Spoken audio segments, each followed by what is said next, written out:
always an exciting race, isn't it? The Nurburgring.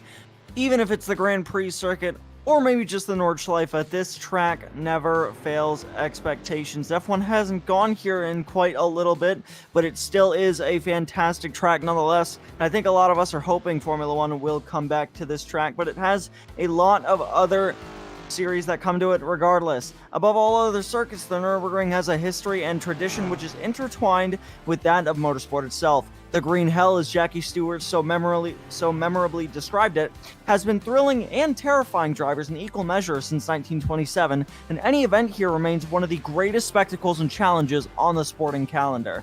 While the full Nordschleife is only used for selected racing events, notably the annual 24 hours and the regular Langstrecken races, it remains an iconic venue, drawing enthusiasts from the world over the chance to take a lap in their road machinery during the Touristfahrten sessions.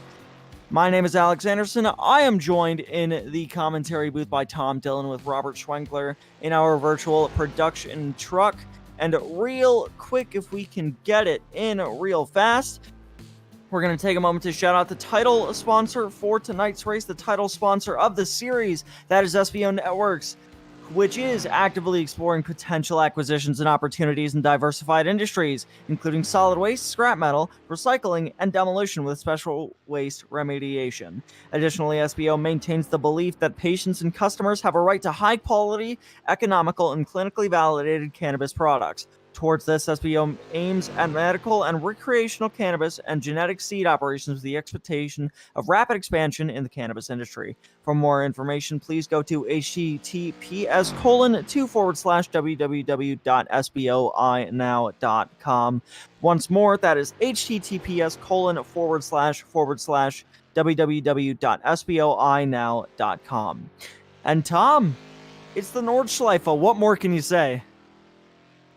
Going to be very interesting to see this race, isn't it, Alex? The 60 minutes, second long, or the joint longest race we have on the calendar this year. Of course, we have had a 60-minute race before. That was at Barber. That was a very interesting race. Weirdly, considering it was Barber Motorsport, but this is going to be extra interesting than Nordschleife, of course, meaning that we only actually get around 6 laps, or perhaps we'll sneak in a 7th in here. But the big story of the day is that Aeronam is able to wrap up that Pro Championship today. Absolutely just astonishing with the speed that Aeronam has had, and he's showing it once more in this session, which might be the biggest gap I've ever seen between first and second on iRacing, or just in sim racing for that matter.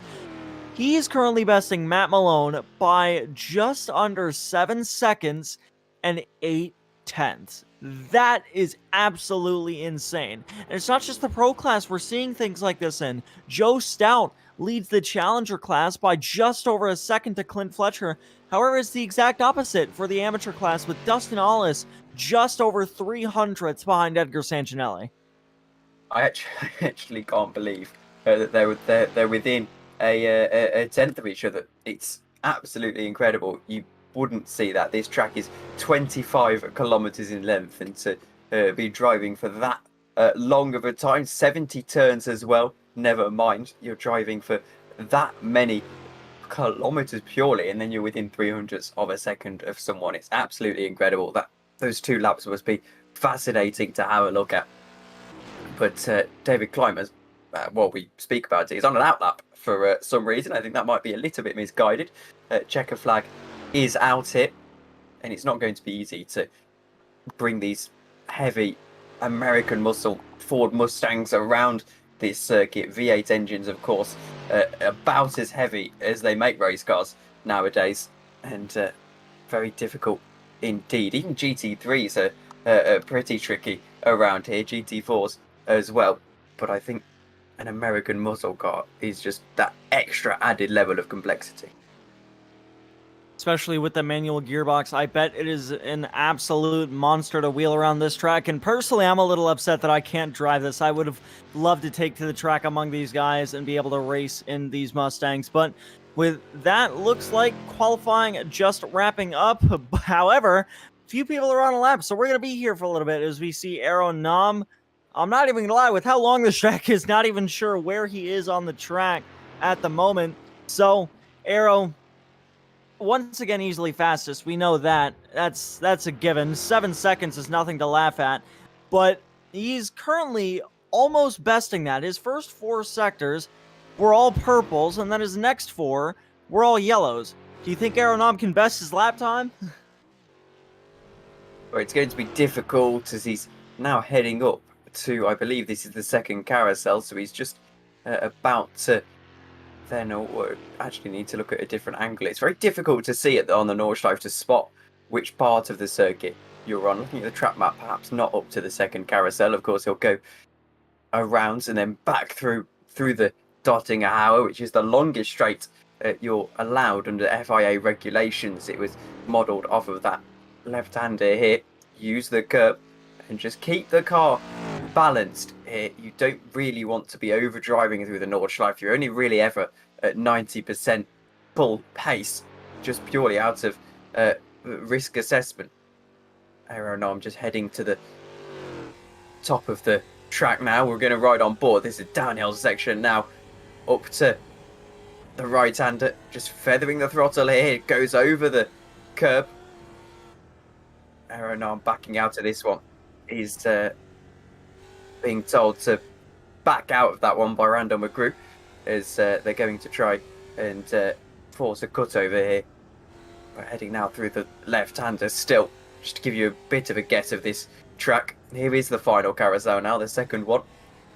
Makes a little bit of a mess of it before allowing the car and setting it back up for this corner here, and then down to the Dottinger Hauer, which is the long straight.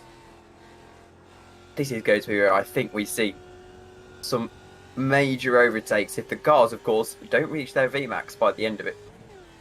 Oh, 100%. With how long this straight is, you can just see the end of it. It goes uphill. I think that's a castle, honestly, on the right there. Great sightseeing straight down here. Aeronom flying down it at 141 miles an hour at the moment. And I would say that there's a lot of tracks that you can say that the name "Your Own Worst Enemy is Yourself." You can just immediately name some tracks up there, like Monaco, maybe Baku in the Formula 1 cars. However, I think no other track exudes that mentality than does the Nordschleife. 15 miles, 25 kilometers of just the German countryside. It is absolutely insane. And whenever you can see somebody able to push it around here like Aeronom is doing, it's absolutely incredible. But Aeronom is going to bring it into the pits, going to end his lap here. This is the 133 of Matthew Thompson, currently the final remaining driver. He'll be heading up to the second carousel shortly. I believe it will be the next corner on the track, if I'm not mistaken. Up the hill.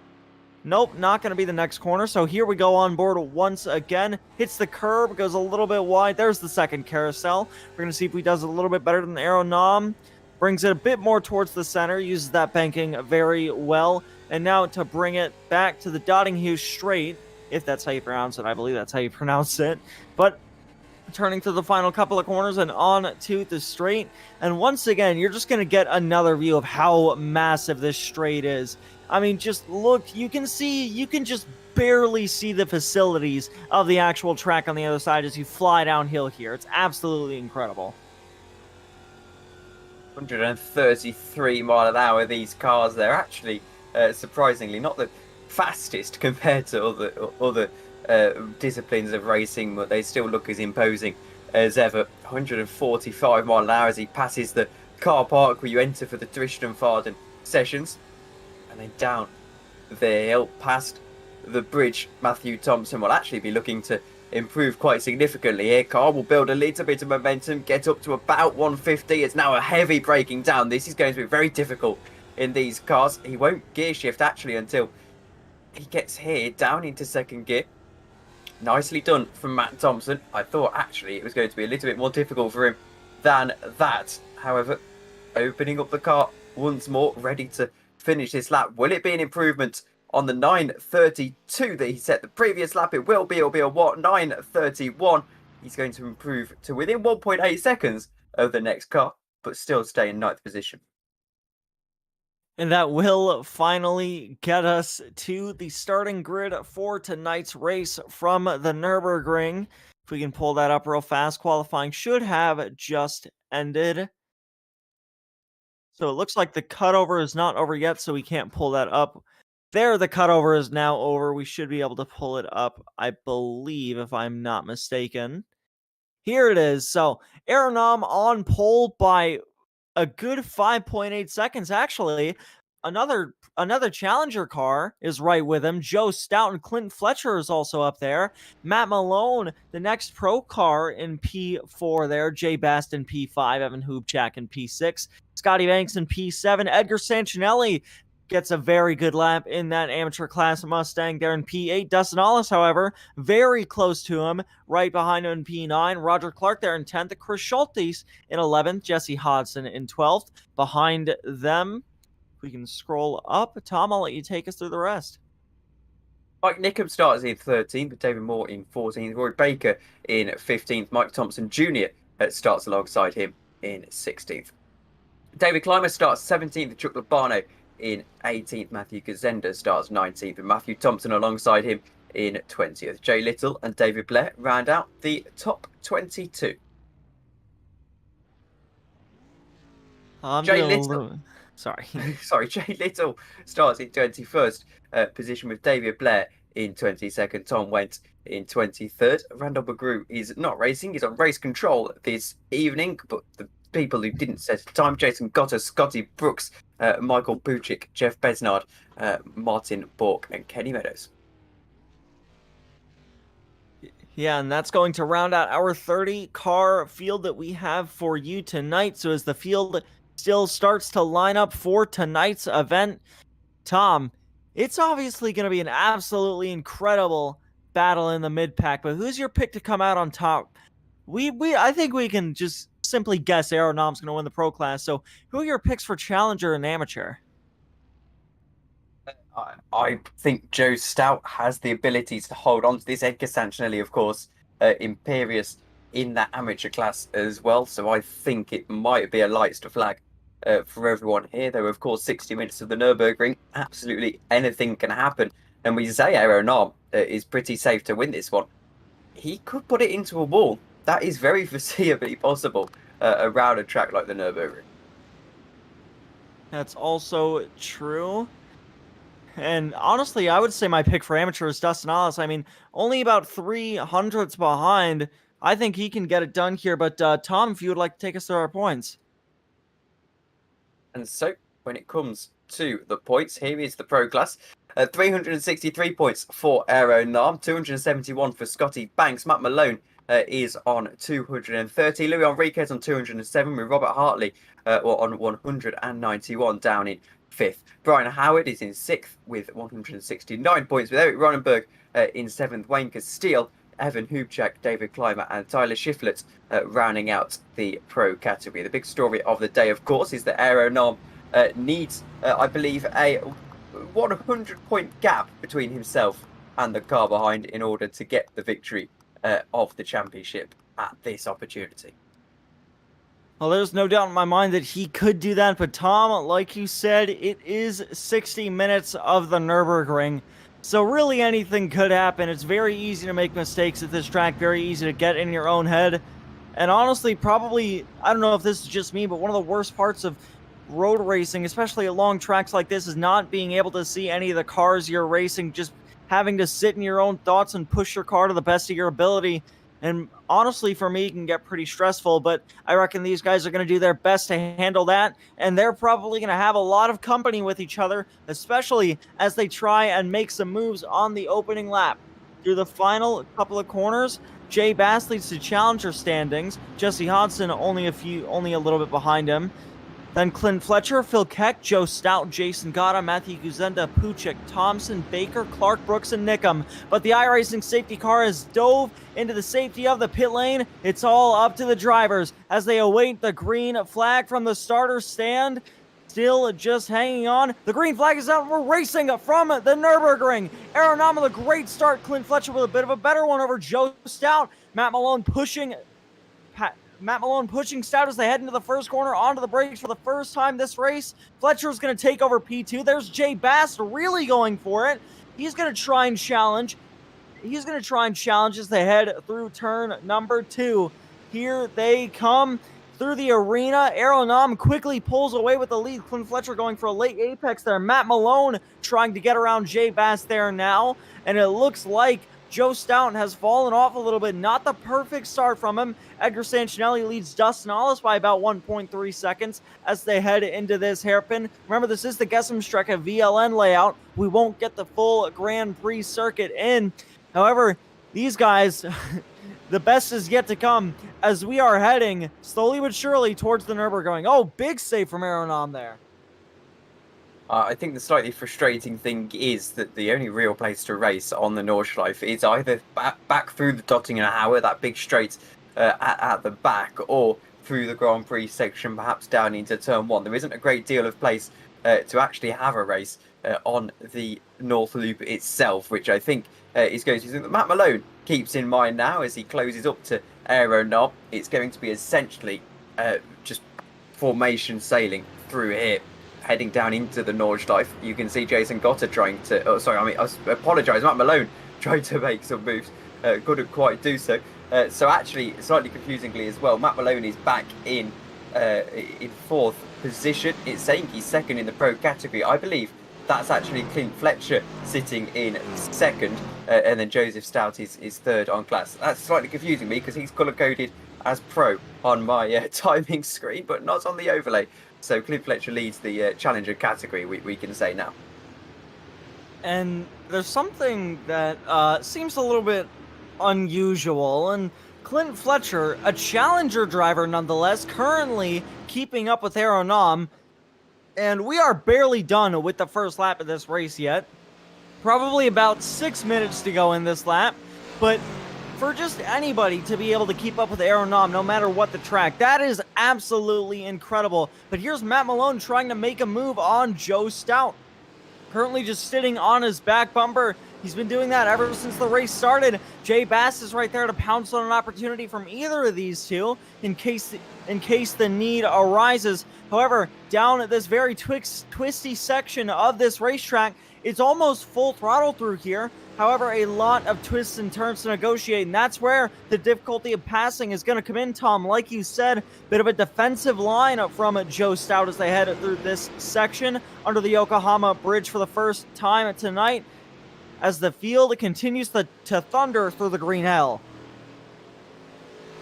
Absolutely, as here we go. Here's Scotty Banks on board with him. 3rd position in the pro category. Has got Matt Malone right up ahead, and the issue for Scotty Banks is that he knows he's the only man who can stop Aeronom in this championship by my calculation, and something that has been not exactly confirmed by Randall McGrew, the owner of this league, but has been at least sort of confirmed, is that Aeronom needs 8 points on Scotty Banks to win the championship at this round. Well, technically it's 9 points, but that's a slight detail, which would essentially mean that as it runs, Aeronom is going to be champion.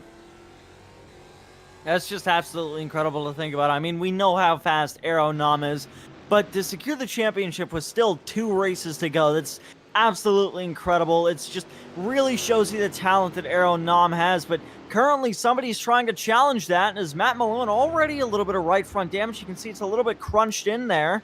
There it is. You see how it's a little bit pushed up there. I wonder what happened to him. Might have tapped a wall, could have hit a curb too hard. Oh, bit of a bad line from Joe Stout there. Ends up going wide. Bit of a mistake through that chicane. Clint Fletcher still hanging on to Aeronom. However, Matt Malone going to be right on the back bumper of Joe Stout as they head into another braking zone. Stout a little bit wide once more. Malone keeps it nice and tidy up on the inside. Joe Stout still, as you said, trying to hold off Matt Malone. I think the overall points are the more interesting ones, as it will show us what's going to go on with those championship permutations as they run. I think Clint Fletcher here has got a real chance of attacking Aeronom, you know, Alex, as he heads through up into that latter part of this North Loop section of the circuit. Look at the gap they've already pulled, though. Absolutely unbelievable, isn't it? Yeah, just about 3.5 seconds, but Clint Fletcher still hanging on for the most part. Not sure if it's just raw speed or maybe Aeronom just trying to save his stuff. However, Matt Malone going for a move now. He'll clear Joe Stout up the hill. This section is where draft is going to be really important.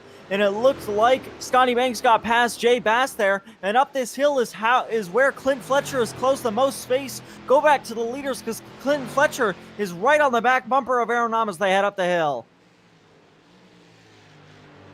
Really going to try and get down the inside into team. Might be trying to prove me wrong as they head up into, I think this is sector 2 of this circuit. As I said, it's very difficult to keep track of. It's into the carousel, isn't it?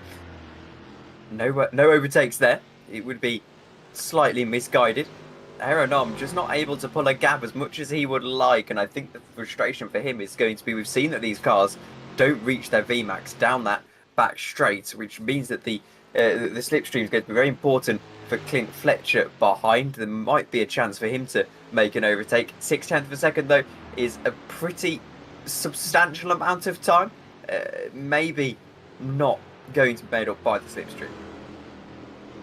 I don't know. It's a very long straight. I wouldn't be shocked if it's one of the longest in motorsports. You're sitting there for the better part of a minute just waiting for the next corner. So I would say that Clint Fletcher could very well maybe make up that gap, but the battle between these, I would say 5-6 cars is going to make the backstretch or that straight an absolute show, as these guys are all right on top of each other. They're going to end up, I don't know, just on a guess, maybe 2, 3, 4 wide as they try and make moves in the first lap of this race. Reminder, it is still the first lap of this race, as this track just seems to go on and on. There's the track map. They're almost out of the Nordschleife for the first time. Clint Fletcher needs to start to close that gap up a little bit if he wants to take some draft. He's got that gap between him and Aeronom to over a second now, so Clint Fletcher needs to focus or else he's not going to get any help down that back straight by the slipstream. Oh, Matt Malone doing a bit of lawn mowing. Hit the curb a little bit, jumped up in the air. They get one fast repair. Excuse me. They get one fast repair during this race, and the pit window will open after the end of this first lap. Of course, because it's only a 6-lap race, actually, if you pit slightly too early or slightly too late, you can end up having to do 25 more kilometers. So it's better to leave it earlier and not have to risk it. So these guys will be pitting in not a short amount of time. Here's Jeff Besnard towards the rear of the field. Looks like we have reports he crashed. Very easy thing to do around the Nordschleife. You can see him. He's onto the brakes for this next corner. Ooh, that's a car in front of him that's gone around. That's the 100, I think. Not sure who's behind the wheel of that.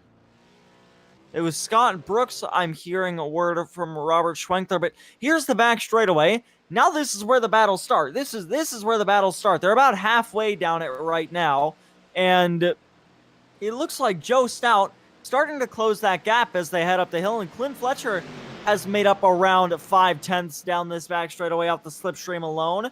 It looks like Stout, though, just hanging in there, not making moves, just probably lifting a little bit, coasting, and just trying to save some fuel there. Clint Fletcher has gotten that gap between himself and Aeronom. He's made up about 0.8 of a second as they head back to the Grand Prix circuit for the first time tonight.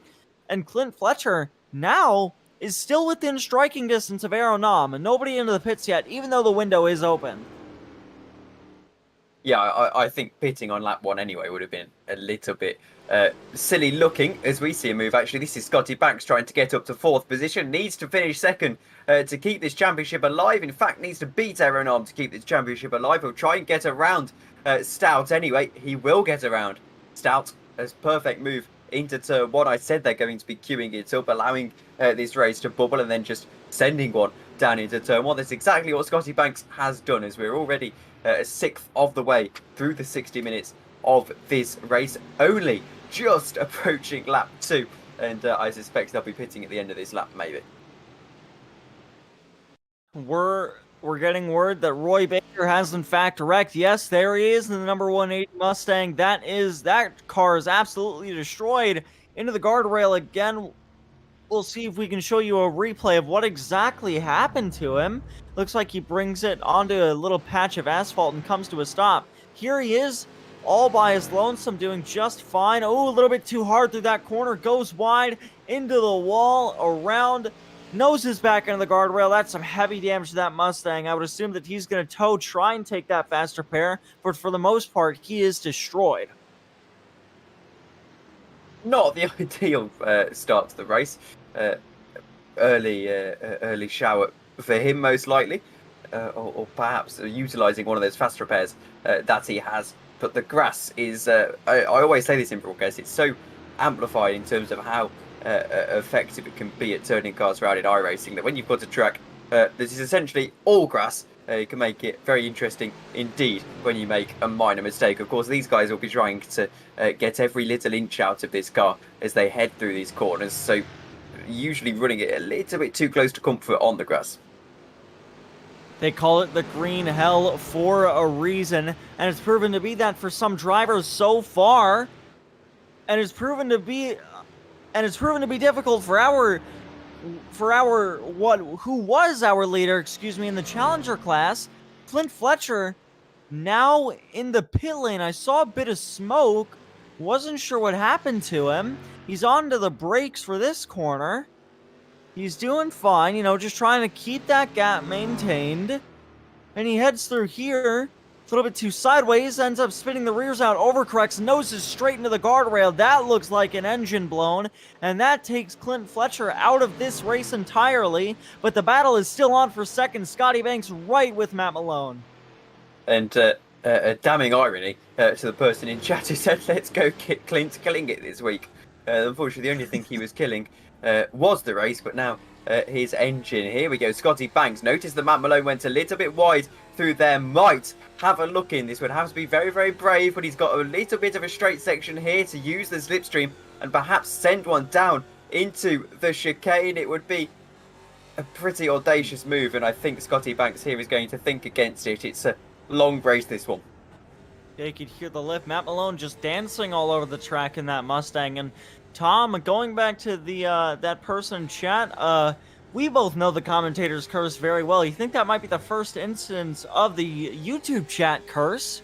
See if it maybe carries on a little bit. But Scotty Banks, you could hear the lift from him as they headed towards that chicane. Scotty Banks knows he has the speed, the pace, and the mentality to get around Matt Malone. Just the thing is, if it's not the Dottinghouse straight, where do you do it? Because personally, my guess would be on that uphill section where slipstream is most important. You can really close gaps down. You can really just get a great run through there and draw a lot of time back towards your opponent. I still stand by the fact that the only really overtaking spot, unless someone makes a mistake like that, as Matt Malone goes off and Scotty Banks sails on through into second position. Has got 8 seconds now to try and keep this championship battle alive. I say championship battle, it's more like delaying the inevitable, but he wants to stay in it here, Scotty Banks, and the only way he can do that is by beating Aeronam here, and then essentially hope that Aeronam fails to finish in the next couple of races. But Scotty Banks is still alive. He's doing pretty well, and Dustin Ollis has gotten around Sancinelli, who seems to have made a mistake after leading the amateur class. Currently on the timing tower, says he's out of the race, so Dustin Ollis leads the amateur class. Matt Malone, however, right on his rear bumper, trying to take that spot away as they head up the hill once again in this race. Matt Malone right on the back bumper of Dustin Ollis, so I want to see if we can get a replay on what happened to Edgar Sancinelli, because word from our producer Robert Schwenkler that nothing happened to him. He just quit, and it looks like it wasn't by his own doing. As I open up my iRacing screen, it says connection dropped due to download packet loss. So he himself, or his PC, not by his own doing, ended up making him disconnect from the session forcefully. Unfortunate for him, he was so strong this race.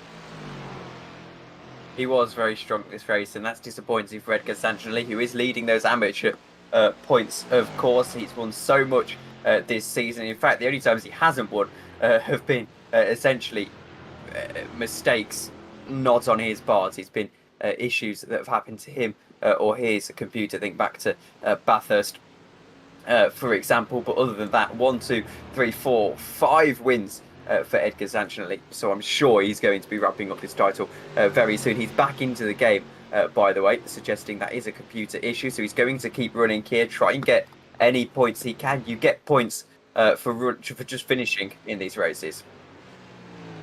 And it's once again the green hell for another driver. Here's Matt Malone heading towards the carousel, still right on the back bumper of Dustin Ollis. Onto the brakes for the carousel.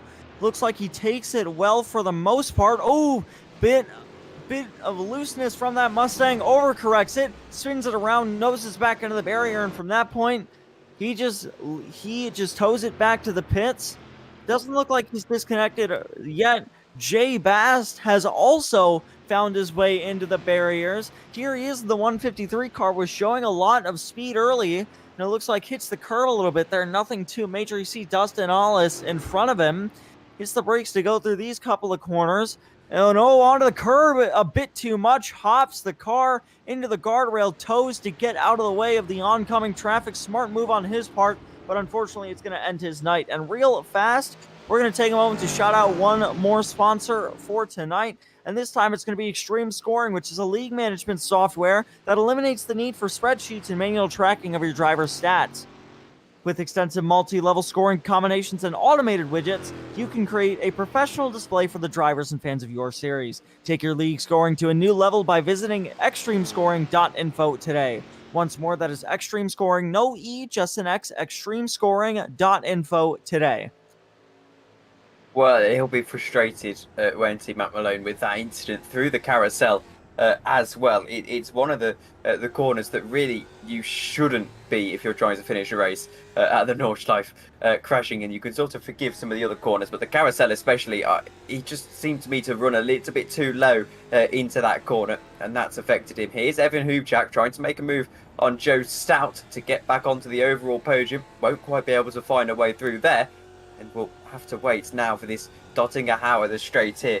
So frustration for Matt Malone, frustration for everyone who's unfortunately been bettered by the Nordschleife here. But it's one of the most difficult races for a reason. Yeah, definitely one of the tracks where it exudes the mentality your own worst enemy is yourself. I've made that mistake before here multiple times running Miatas, and it's a very easy mistake to make. However, you see these guys, you see that slipstream take effect down the back straightaway. Evan Hubchak is going to try and take advantage of it to the outside of Joe Stout, to the outside of Scotty Banks. Looks like he's going to take over the second spot as they head it back towards the Grand Prix arena, completing their second lap after 18 minutes of racing action. Here they come to the final couple of corners, and out of the final corner, they will cross the line to complete their second lap, 9 minutes and 14 seconds just around. Going around the outside, this is going to be a big move on Scotty Banks, and of course frustrating Scotty Banks' attempts at the championship here, and Hubchak around the outside, still Scotty Banks just onto the brakes a little bit later. Look at Stout prowling in case he wants to get through as well, but in the end Scotty Banks is going to weather that little storm. Yeah, but don't count out Evan Hubchak, especially with that speed. Even if it was just from the slipstream, we know how fast this pro driver is, so he most certainly still has a shot in that race. David Clymer's into the pits, not exactly sure why, but there were a couple of battles in front of him. David Blair right on the back bumper of Matthew Guzenda, Chuck Labano chasing Matthew Thompson, I believe that is. I know there's two Thompsons in here. There's Mike and Matthew. So I believe that's Matthew Thompson he was chasing was Chuck Labano. See if I can. So it looks like Clymer into the pits for his pit stop. So when do you reckon the leaders come into the pits then, Tom?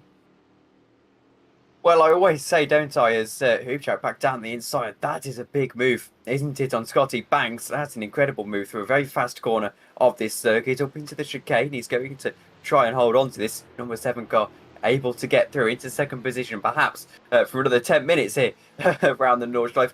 I think that aerodynamo, as I said, usually when you're leading a race, you want to be leaving it as long as you can.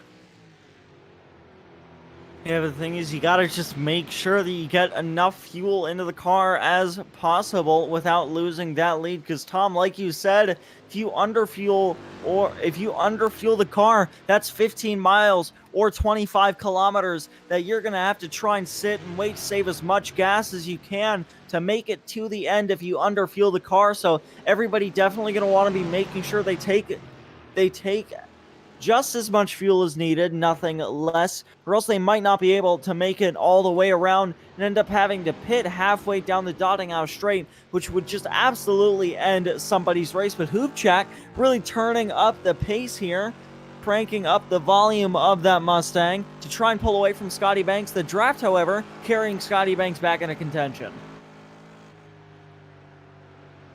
Scotty Banks just looking to get back into a rhythm now after he's been past. It's a difficult place to defend a move throughout the entire Grand Prix section. Of course, after your opponent's had 25 kilometers of bubbling up, the frustration will be Aero Nam and his chances at the championship are slipping away from him. Now, it should be said his chances are definitely slim. It's a 93-point gap at the moment with a 2-drop week. We'll assume that for the sake of argument that they've all used up their 2-drop week already. Of course, Aero Nam actually failed to win one of the races. In fact, he's failed to win 2 of the races. So Aero Nam has used up his 2-drop weeks already, which means that's been accounted for. And every point now he makes will stand, in theory, unless he DNFs, of course. And, well, Scotty Banks needs to just essentially win every single race and hope that Aero has one race where he does fail to score. But it definitely starts with trying to attack Aero now, and he's going to think about a move on Hoopjack here, but that pressing issue will be that 11 seconds to Aero Nam ahead. Yeah, I'm going with that's going to be insurmountable here unless Aero Nam makes a mistake, which isn't too far-fetched, as we've seen how some of the most experienced drivers in this field just get taken out of, just get their races ended because of unfortunate mistakes. Some of them are back on track, like Jay Baston, Matt Malone, Jeff Besnard. Santinelli's back on track as well. Fletcher is also back on track, but really it's just ended their race in terms of competitiveness, so they're no longer able to race for the spots they once could. So just really, the main thing for Aero Nam, just don't make any mistakes. You'll pull away, let the car do the work. Yes, don't make any mistakes. It's absolutely the top of the order here. As Aero Nam knows this, and he'll know it well around the Nordschleife. A driver experienced as him that literally is slightly tapping the grass here can send you into the wall and absolutely ruin your day. He's coming up to half distance now, isn't he? About 7 minutes time until we approach that mark, and for Aero Nam, it's just got to be about survival now. Tom, I'm gonna be honest, I still can't believe this man doesn't practice. I still can't believe that.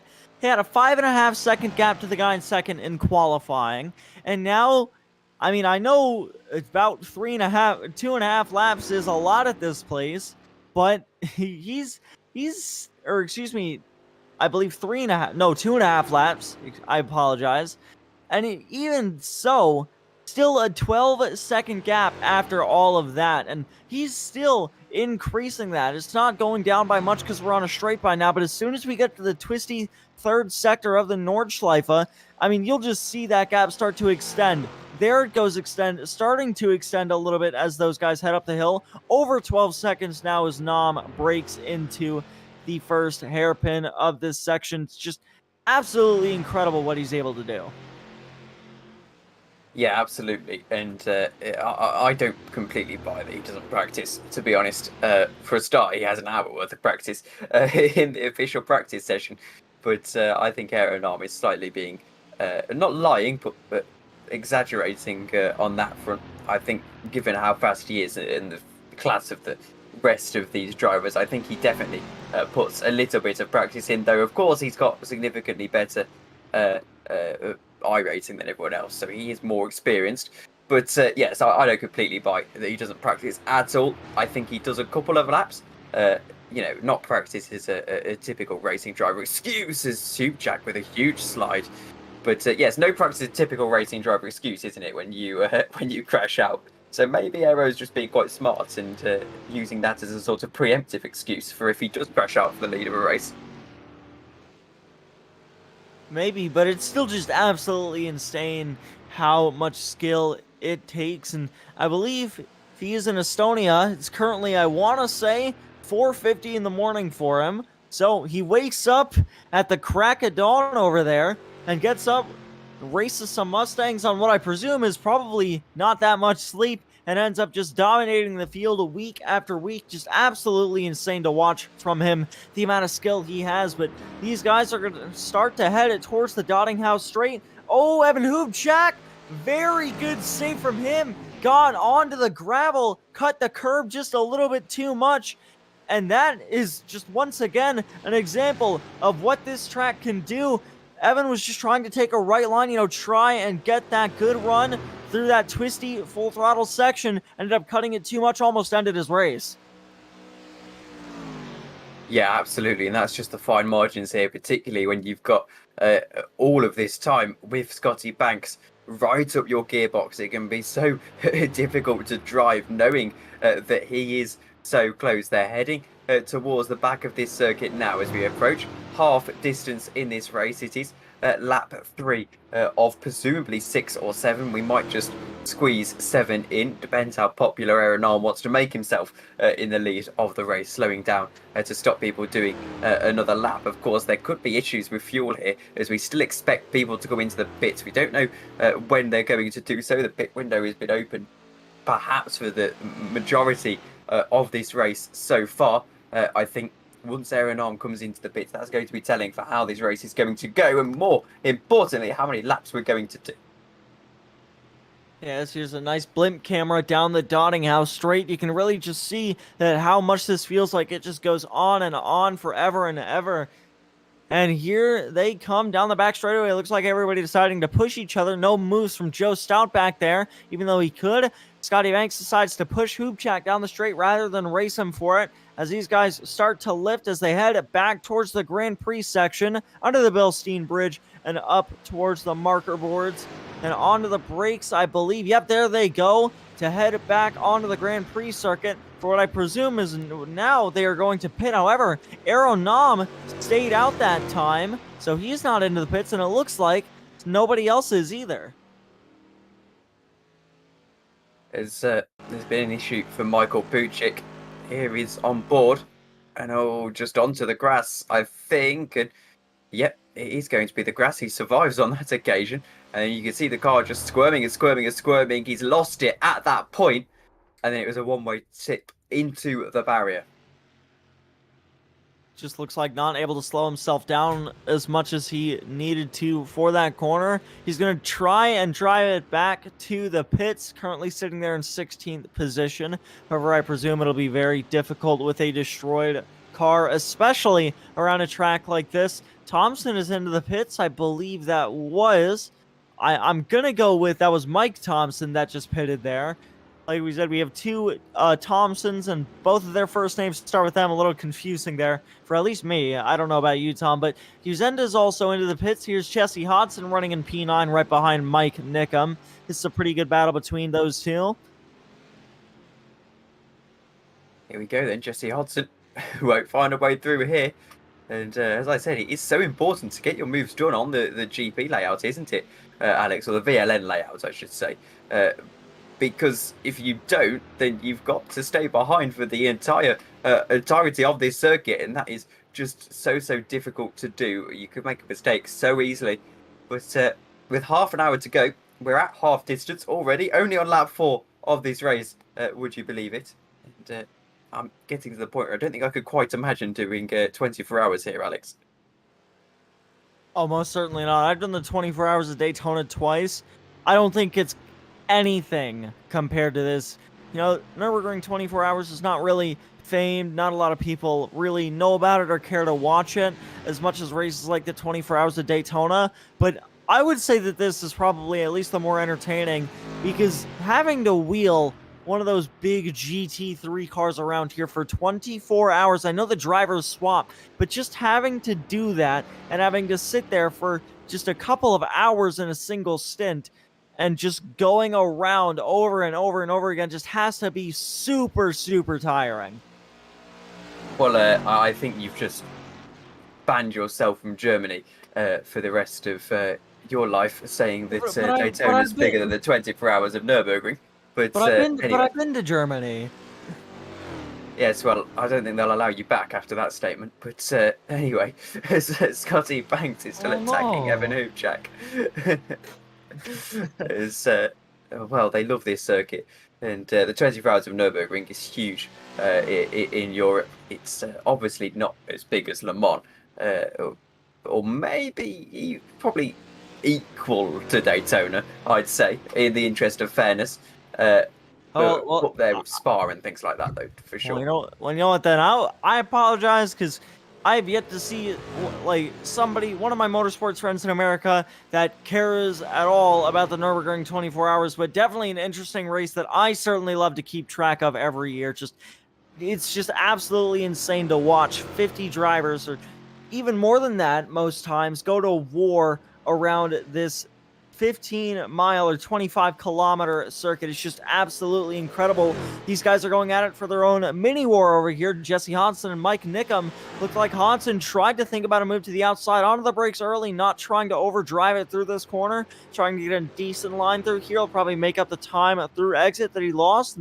No, Mike Nickham still manages that gap. Looked like blinked out a little bit there, actually, but we've still got a couple of battles sprinkled throughout the field. Chuck Labano still chasing David Blair there for P11. And Scotty Banks still right on the back bumper of Evan Hoopchak there for P2. Here's Chuck Labano. He's chasing David Blair right in front of him. This is for P5 in the amateur class, P11 overall. You can see how much the gap just stretched out there a little bit there between those two. But here's Scotty Banks still just right on the back bumper of Evan Hoopchak. These two are inseparable in this race so far, and I think back to the point about the 24 hours of Nürburgring. To be honest, in the interest of being purely objective, that yes, it isn't one of the traditional 24-hour races. You've probably got the three, haven't you? Le Mans, Daytona, and Spa as the top three, and then Nürburgring probably just floating around ever so slightly behind, but it still gets very, very good viewership every year, and it attracts some very big names. Of course, you always get the big GT3 drivers going to the Nürburgring. It is the one, or one of them, that they all want to win. It's a nice thing to have on the CV, and even non-24-hour races around the Nürburgring are nice to have on the CV, which I think is something that these drivers will be having in mind. And it looks like Chuck Labano has gotten around David Blair. Word from our producer. Oh, looks like a bit of a mistake from Blair there. Gets a little wide. Goes into the Armco there. Chuck Labano able to easily scoot by, and just random thought, Tom.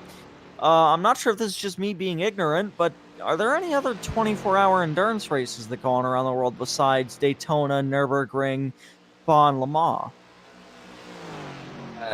Yes, but sort of not big ones. There's the 24-hour series, which runs quite a few. So there's Dubai, I believe Catalonia has got a 24 hours of racing, Portimao as well. But that's 24-hour series. It's very small, and they're not particularly the hugest races, nor the most entertaining to watch, it has to be said. As Hoopchak is around at the carousel, goes on to the top sort of bit there, and he's just unable to fend off Scotty Banks, and has now got Joe Stout on his back. That's definitely an easy mistake I made. That corner, I'm not going to lie, I do have a favorite corner on this track, and it is that carousel. However, it's very easy to mess up, and Evan Hoopchak just showed why. If you just ever so slightly get your right tires outside of that big banking part, you're going to mess up the entire corner and probably the corner after it. The car just can't get the grip for the speed you're trying to go into the corner, and you just end up sliding out into a pretty embarrassing crash into the guardrail. Hoopchak did a pretty good job of managing it, though. He keeps the car in one piece, still no damage to that bright yellow number 7.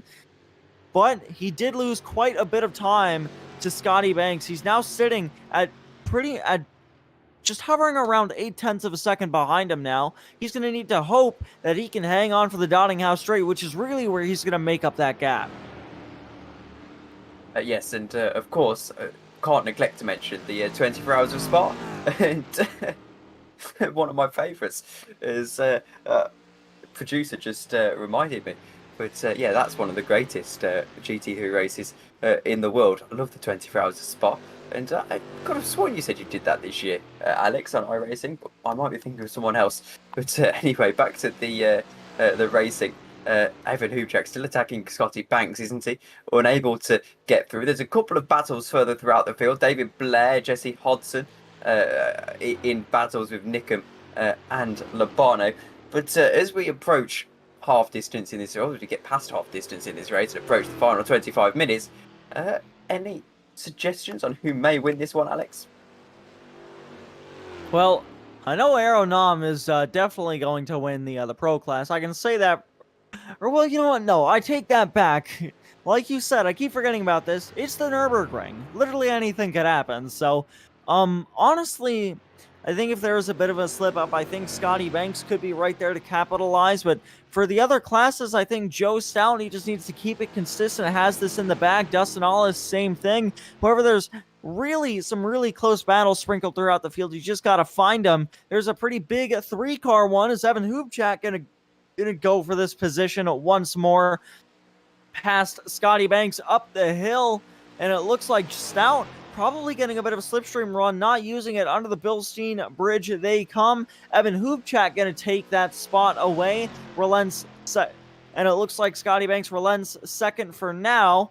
And Joe Stout still just watching on. I reckon the battle down that straight for these guys will really start to heat up on the last lap of this race. When that is, we'll have to find out, as we are just 3 minutes shy of when the normal ending for an AMS race would be, for an SBO Networks American Muscle Series race would be. However, here's Thompson and Nickham side by side for P8 overall, P3 in class. Hodson ends up with the better of that around the outside as they head onto the brakes to bring it back towards the Grand Prix section, and still none of the leaders electing to come into the pits.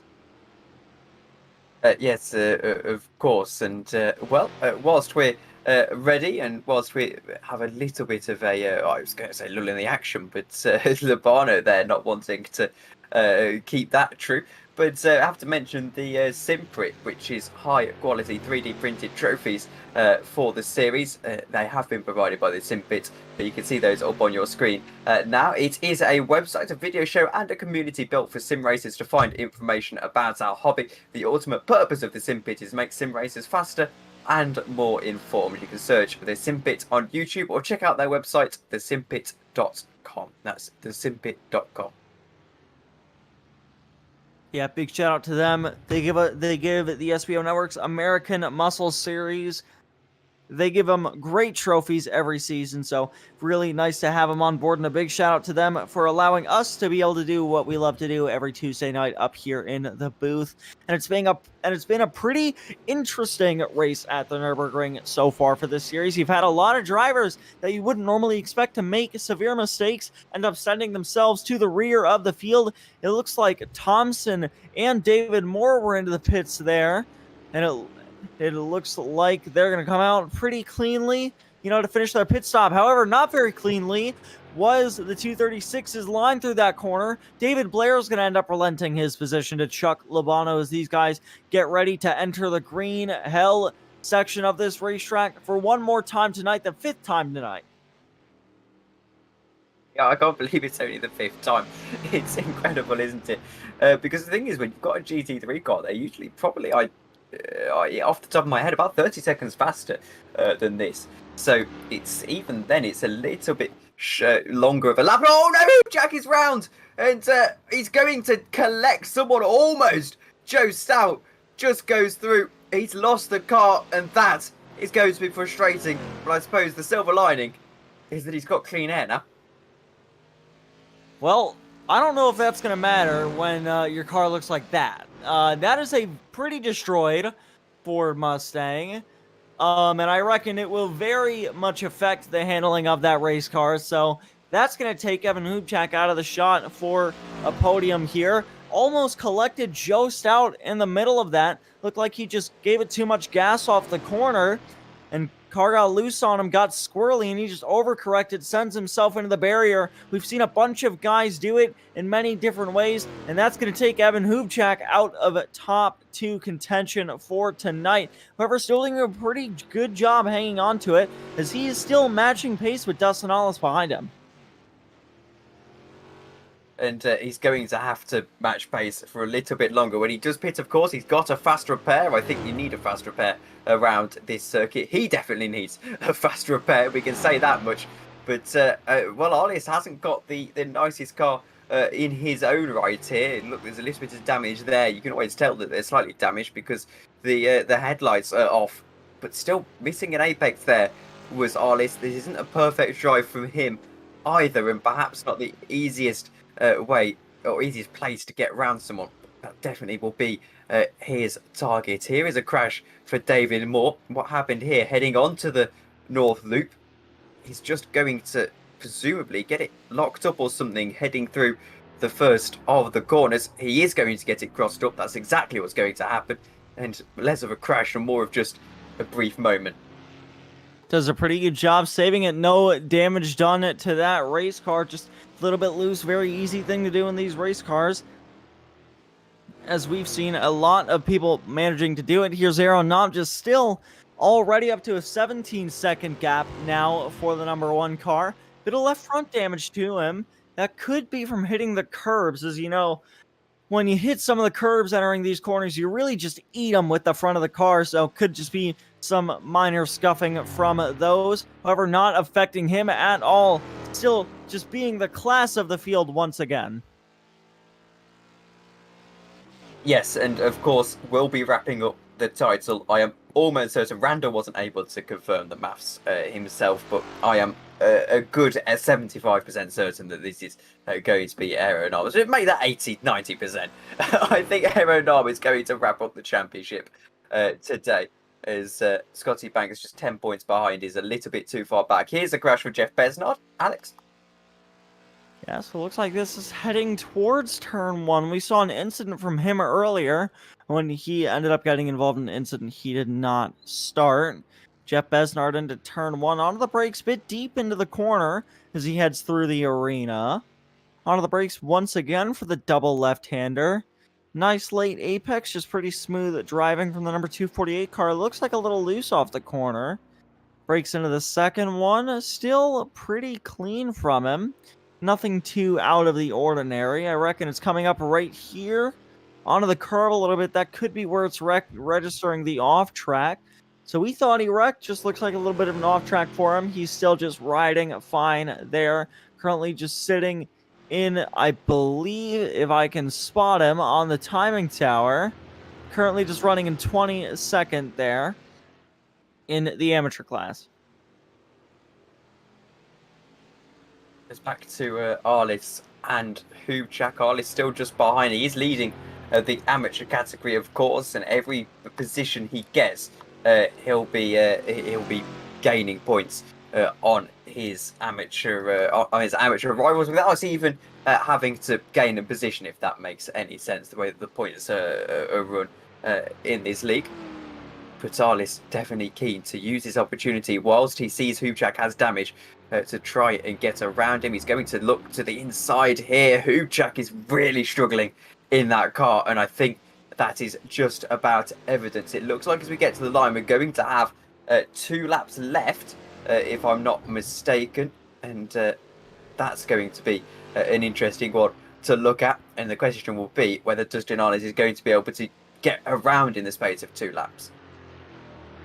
I know he still has a lot of time to try and wager that decision. We'll just have to see how he manages this car, but I reckon the leaders are going to come into the pits this lap. I mean, honestly, we've said that just about every lap, and they haven't come into the pits, so really, they could pit on lap probably around 37 after the race is over, for all we know. Oh, Evan Hubchak onto the grass a little bit, ends up tapping Dustin Ollis. Ollis saves it. Wow, great job from him to keep that car going in a straight line. Ollis just overcooks a corner once again, swings it out towards Ollis. Ollis taps him, ends up saving it, and is still making up time on the 7 car. Incredible driving. Yeah, really really frustrating for Arliss though, because now he knows that a lot of the work he's done this lap has been sort of curtailed here. That incident is under investigation immediately. You can see at the top of your screen, so we'll wait to see what happens there. And now the question has got to be, does Arliss try and get around? You can see taking a much wider line into the corner, maybe just struggling as they head to the carousel. It's going to be the Dottinger Hammer for the second from penultimate time. Arliss really, I don't know whether he wants to get through here. If he gets the opportunity, no doubt he will, but if the guy ahead of you is going to get a penalty, is it worth it? He gets a warning for avoidable contact, so definitely worth trying to get around. Yeah, could have been a much harsher penalty, but nothing too serious. Just a bit of a warning for Evan Hoopchak. And real fast as these two blast down the Donninghouse straight. And even as Dustin Arliss makes a move here, we're going to talk about BCXCarl.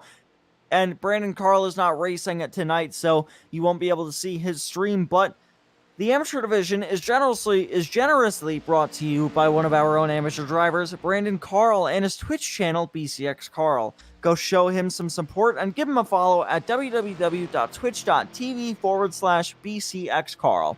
That's www.twitch.tv/BCXCarl. Big shout out to him for sticking his neck out of the woods, giving us a chance to do what we love to do every Tuesday night and supporting the SBO Network's American Muscle Series. And it looks like, finally, all the leaders heading into the pit lane. Here's Arliss and Hoopchak heading in. I presume both of them are going to take faster pairs. Roger Clark is in the pits as well, so is Chris Schultes. Next car to come out of the Nordschleife is going to be Mike Nickham. We'll see if he pits. But so far, everybody into the pits looks like Aeronom going to take right side tires. That's odd. Honestly, he very well could have taken all four tires. But I wouldn't expect him to take right side tires, as it looks like, just according to the track map, that this is a very clockwise circuit.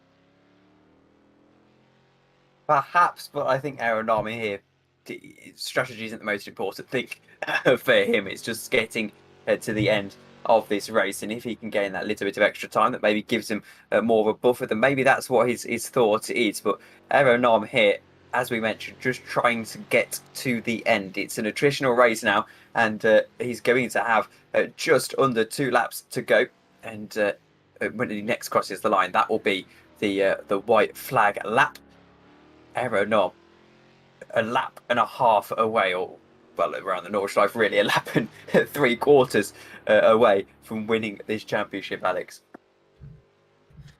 Yeah, and if Scotty Manx cannot get back around Joe Stout, who has pulled a 10-second gap out of the pit lane, it's all going to be over for him. And Aeronom won't even have to show up for the next 2 weeks, and he can still crown himself as champion. So just, once again, it's absolutely insane, the speed and skill that Aeronom can put on. Just great job from him. It's just absolutely incredible what he's able to do behind the wheel of that number 1 car. Very well deserved. The number 1 car in the number 1 position. I just don't know how they can stop Aeronami at this stage. And you'd have to put a rocket to strap a rocket to the back of one of these cars, I think, if you're Scotty Banks or if you're Joe Stout, trying to get past Aeronom. And then even then, you might be stuck at some of the circuits that this man drives at. To be able to put in an hour-long stint at the Nordschleife, and so from what we can see, borderline flawlessly, and to win a championship whilst doing it is quite incredible. Here's Matt Malone trying to go down the inside of Jay Bast. He's on the comeback trail after that disappointing start to this race. Still down the inside, will brake as late as he can. Oh, makes contact, and that will probably be a warning. He's going to avoid a penalty, surely, because he'll give away the position, but just slightly misjudging his braking zone there. Jay Little is right with these guys as well, so showing his hand. So here these guys go. They were side by side, heading out of the final corner back into the VLN circuit. And out of the brakes, they went into the first corner. Looks like Matt Malone got this one through here, but they ended up, no, it looked like Looked like Jay Bass ended up just getting the better of that as they ended here. They were still side by side though. Jay Bass giving Matt Malone plenty of room, and as they headed into the second part of the arena, looks like Matt Malone just misjudges his braking zone on the inside, and he will receive a warning for avoidable contact, even though he did receive, or no, excuse me, he did give the position back to Jay Bass, but still makes sense. Very avoidable contact, but great job on Matt Malone to let him back by. And it probably, I would suggest, have been a 5-second time penalty if he didn't give that position back. So sensible, regardless from a strategic standpoint for Matt Malone, and definitely going to give himself the next 2 laps to get back past Jay Bass, which I think will be, at this stage, not the biggest of rewards for him. What you get for a single position, a couple of points. We're talking about 15th and 16th, so it's for a single point. He could get that for fastest lap, or not fastest lap, for a pole position or leading a lap. So I don't think Matt Malone here is too bothered about this position, come to think of it. Now, really, at this stage in any race around the Nordschleife, it's about getting to the end. Yeah, just about 9 minutes, and just about 9 minutes to go in this race. Real quick, I know I rushed through them earlier, so we're going to show you the challenger points. Jay Bass, you can see, even with where he is, he still has just pretty much an easy championship in his lap with 196 points. Jesse Hodson and Clint Fletcher, however, in a tight battle with 159 and 156 points. Phil Keck right with him as well with 151. And behind him, Joe Stout has 122. Then Jason Gata. Then Matthew Guzenda and Michael Puchik in a bit of a tough battle there. Only 3 points separating them. And the rest of the field is kind of close as well. Matthew Thompson and Roy Baker right behind them. Roger Clark still in the mix with them as well. Then Scott Brooks and Mike Nickham are also in a points battle for just 3 points with 63 and 60 points respectively. And here's the amateur class standings, if Tommy would like to take us through them. So Edgar Sanchez is leading the way over there. He's got it all but wrapped up, though Dustin Arliss is trying to attack him in second position. David Blair is racing in third. Chris Schultes is in fourth, with Chuck Lobano in fifth. Brandon Carl is in sixth, and Mike Thompson Jr. in seventh. Kenny Meadows, Jay Little and Martin Bork round out the top 10. With Stephen Price, David Moore, David Stevenson, Tom Went, Mike Taylor, Besnard, Key and Hardeman rounding out from 10th till 18th. It's a very close amateur category. However, Edgar Sanchez maybe is going to be winning this one, you would suggest. Yeah, definitely. I mean, he's shown just such great pace all season in the amateur class. Just really probably deserves to be a pro driver with the shows he's able to put on behind the wheel of his Mustang. So just great job from Edgar Santinelli. However, Dustin Allis still right on the tail of Roger Clark. So we have a bit of a late race battle between these two. They're going to break towards this second gear hairpin, then race towards the carousel. And just once again, there's Evan Hubchak, the man that really messed up this corner and was able to still stay in front of Dustin Allis. We'll see if these guys can keep it clean through here for the second to last time tonight. Oh, Allis isn't able to. Gets his right sides out of that banking part. And just once again, once you do that, there's just nothing you can do. Just sends you right out of the groove in that corner. Yeah, and it's just like twitches at the Nurburgring as well go a long way. Because it takes you immediately out of that rhythm. And I did a 6-hour race here once solo, and every little twitch you had would take you out of any bit of rhythm that you'd build, and it can be so difficult. I dread to think what they do at 2 in the morning in the 24 hours. But well, Jay Little here trying to attack Matt Malone. All of a sudden, not been a good day for Matt Malone, has it? I think we can agree. Ever since that crash at the carousel, he just hasn't really been able to get back up through this field, and will be frustrating for him. Of course, they have drop rounds for this exact reason. You can afford to have a poor round, and I'd like to see Matt Malone get a win before the end of the season here. I think it's been long overdue. Of course, he's one of the drivers who hasn't won so far this season. In fact, only 3 drivers have won: Aero Dom, Robert Hartley and Clint Fletcher. Everyone else has failed to win this season purely because of how dominant Aero Nam is. But I'd love to see either Matt Malone, Scotty Banks or someone like that get a victory at some point this season.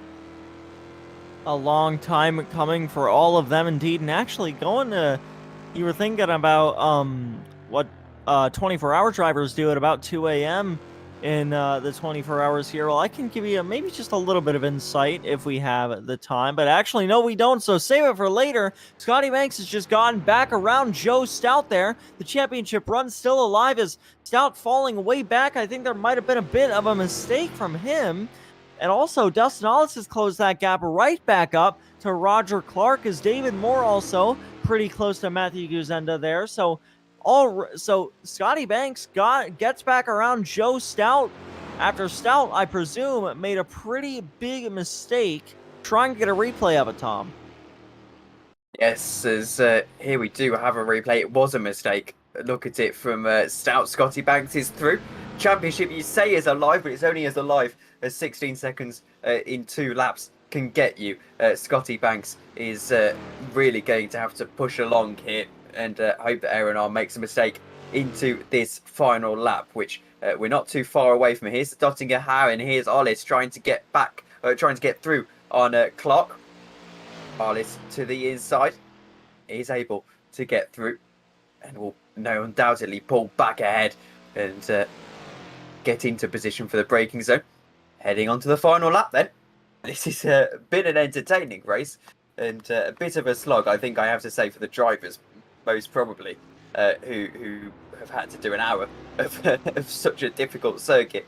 But successes, that's for certain, and we're a lap away from crowning Aero and Arm champion.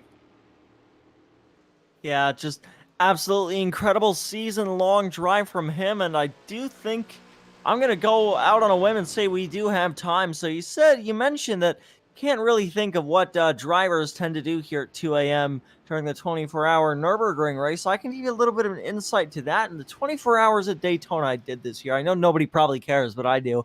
24 hours at Daytona this year, I was doing it with 3 other people. And I was going to do, like a normal 4 a.m. to 6 a.m. I was going to have a teammate wake up and replace me. Everybody fell asleep, so I ended up having to do 4 a.m. to 8 a.m. by myself in the Daytona 24 hours. So that was pretty painful, and I hope that might provide a little bit of an insight. I know just me saying it was pretty painful probably doesn't provide too much insight, but I would reckon that the Nürburgring probably drains your energy a lot more than Daytona does. Yes, and my little 6-hour escapade was not great, it has to be said. And Tomaters says in chat, see what you've done there. Matt Malone was playing Duck Duck Goose when he got that warning a couple of minutes ago. And, wow, that's a game that has just sparked so many memories that I didn't know I had. You know what'd be interesting, right? I just thought of this. Duck Duck Goose in iRacing, right? I know you can't make hosted sessions, but you take everybody to Centripetal Circuit, you put them all in like Miatas or something, and you play Duck Duck Goose. That would be incredible. I think that would be great. Wow, an entire period of my childhood's just come flooding back. Unbelievable. But Or because we can't do it, because we can't host sessions on Centripetal Circuit, the Talladega backstretch. Perfect. Yes, well, Scotty Banks really starting to see any little championship prospects he did have fading away here. And, well, he would have had to have hoped that Aaron Arm didn't race the last 2 rounds, essentially. And that Scotty Banks picked up the win with the extra points as well. But have just thought of a slight issue in my championship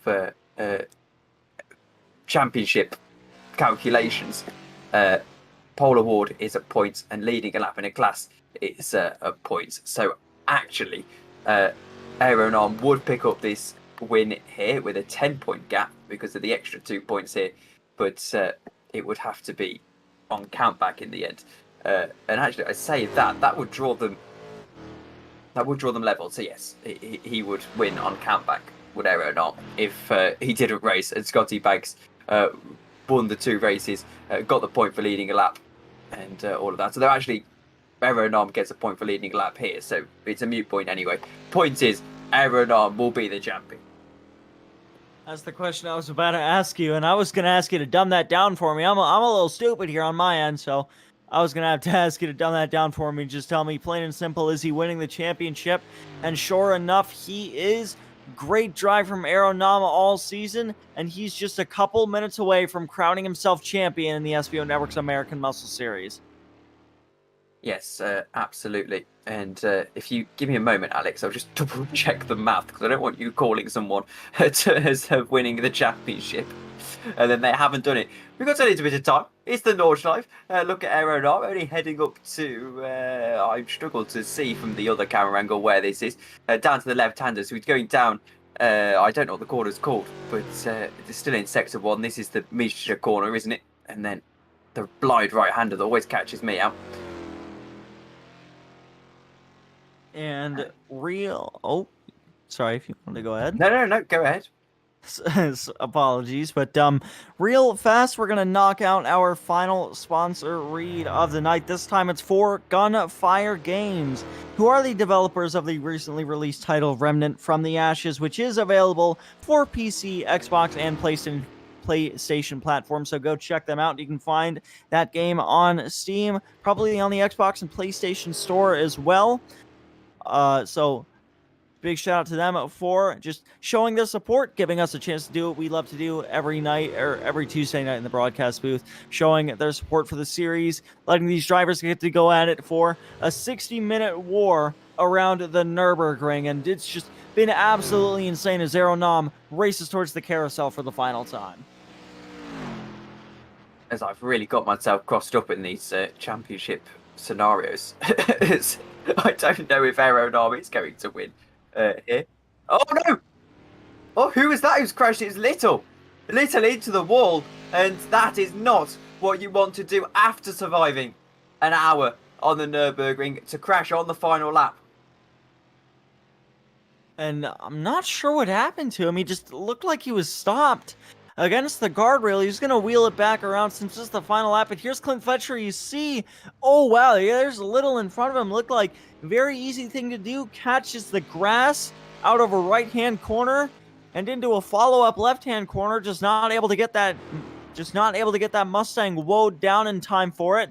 But Aeronam passed the carousel right now, and he's on his way to becoming a champion.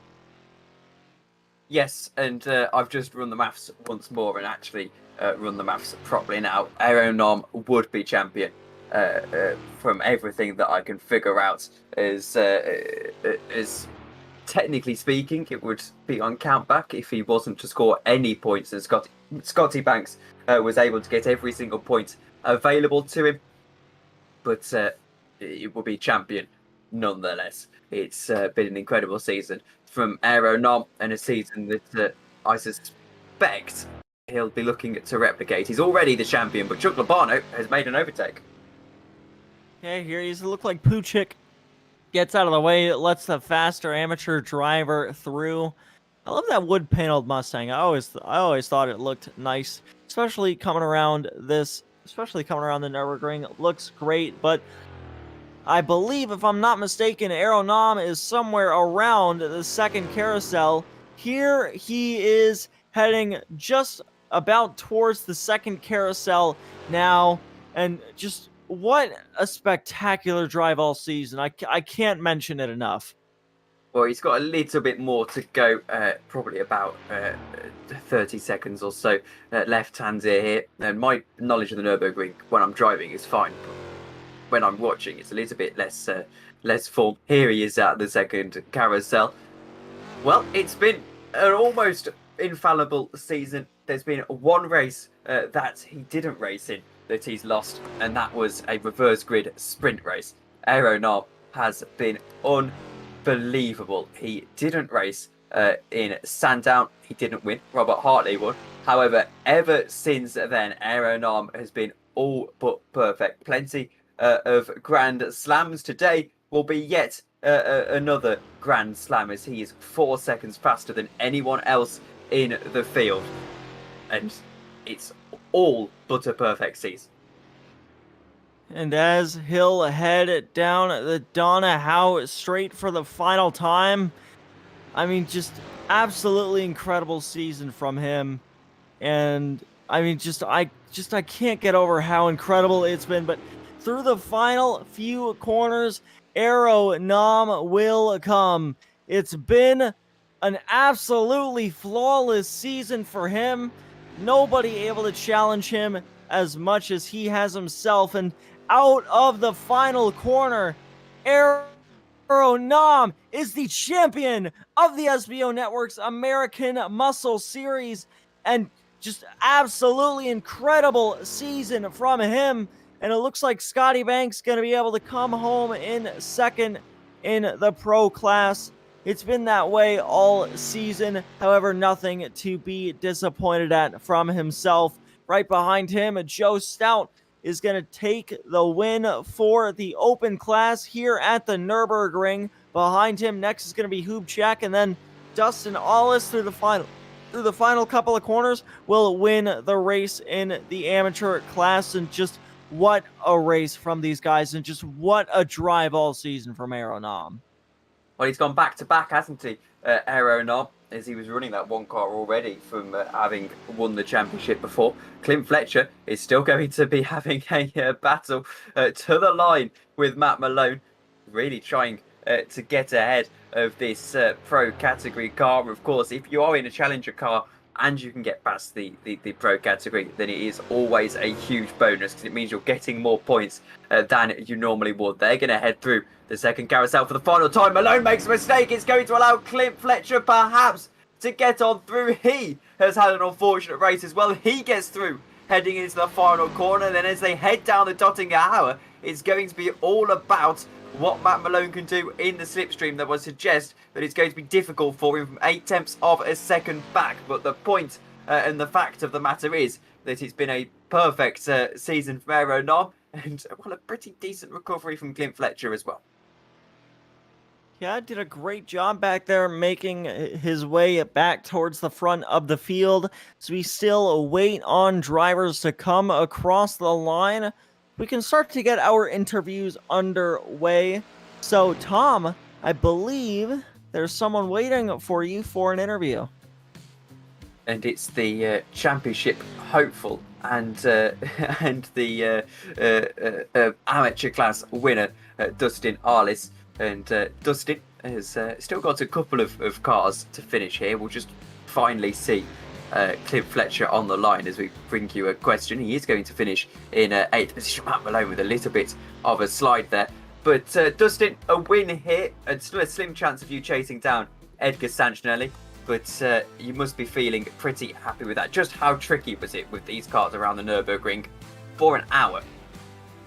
These things are a handful on every track, as we've seen, but this track really pushes you to see how much you're willing to risk every corner. There is no corner where you get a break. These cars just really stress you for a full hour. There's no rest at any point other than the straightaway. And in terms of championship prospects, as we head into the final 2 rounds, you've got Summit Point and Road Atlanta. Summit Point is 220-minute heats, and Road Atlanta, how are you approaching those challenges? It's just going to be going in, trying to get every single point off the table. You know, I'd missed the pole by a few, hundredths rather, this time around.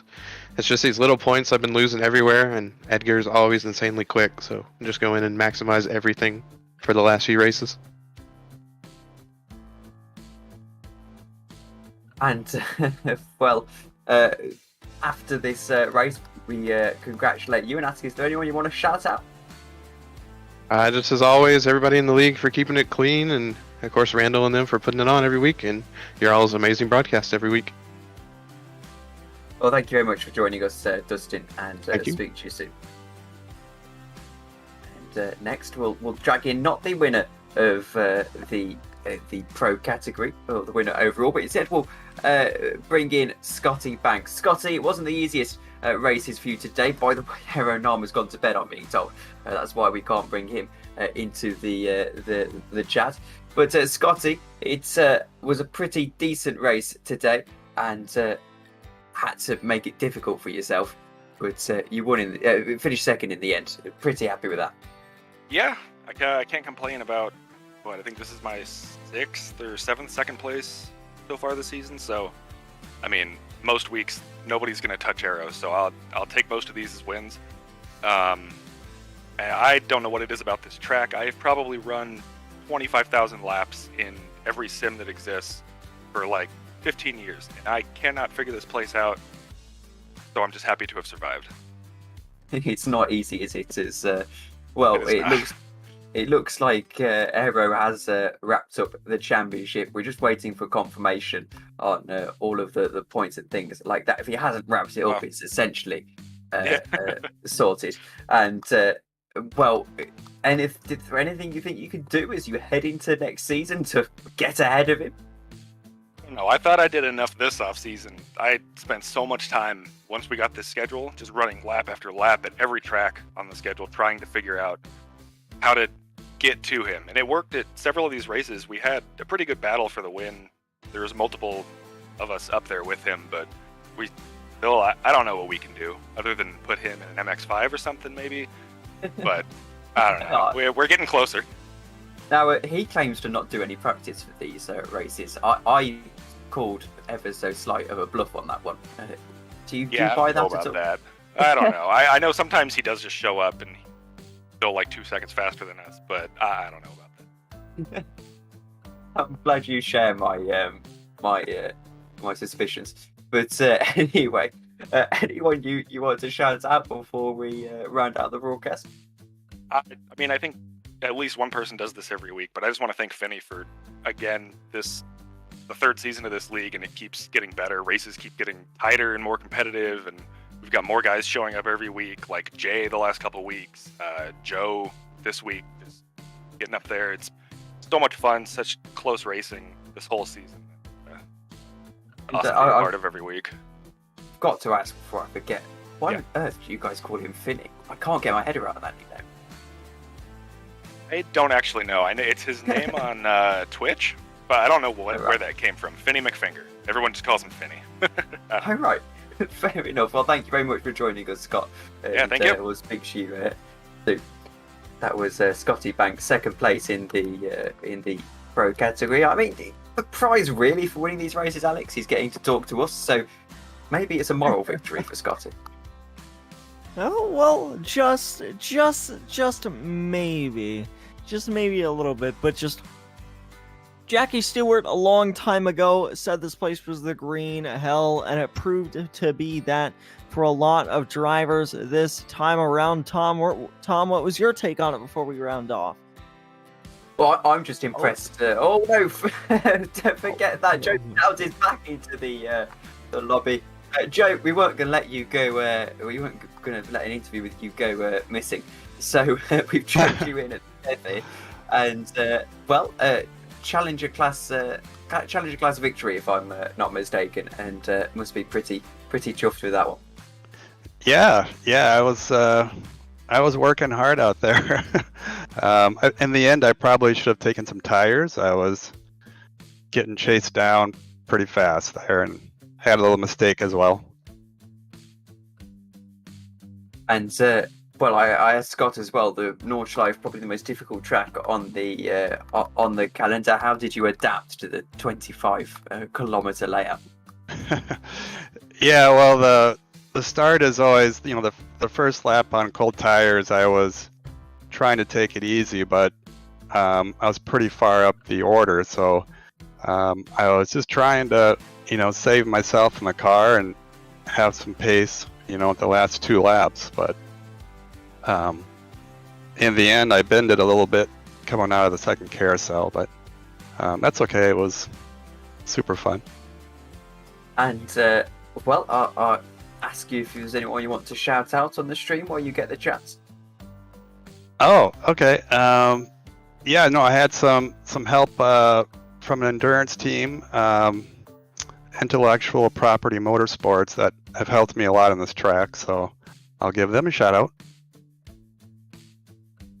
And thank you very much for joining us, Joe, and congratulations on the victory. All right, well, thanks. That was Joe Stout, winner in the Challenger category. Well, Alex, that's all of my thoughts for the race. I thought it was very successful, very entertaining as per usual. And I'm glad that pending confirmation, Aero and Arm has got it wrapped up, or at least has got it all but wrapped up.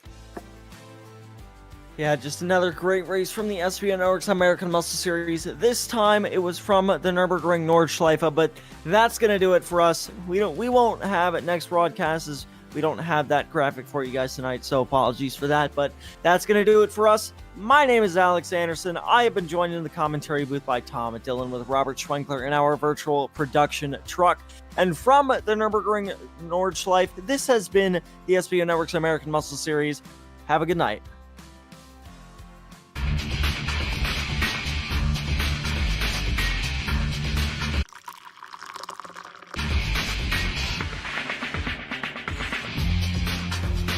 Allow Xtreme Scoring to do the work for you.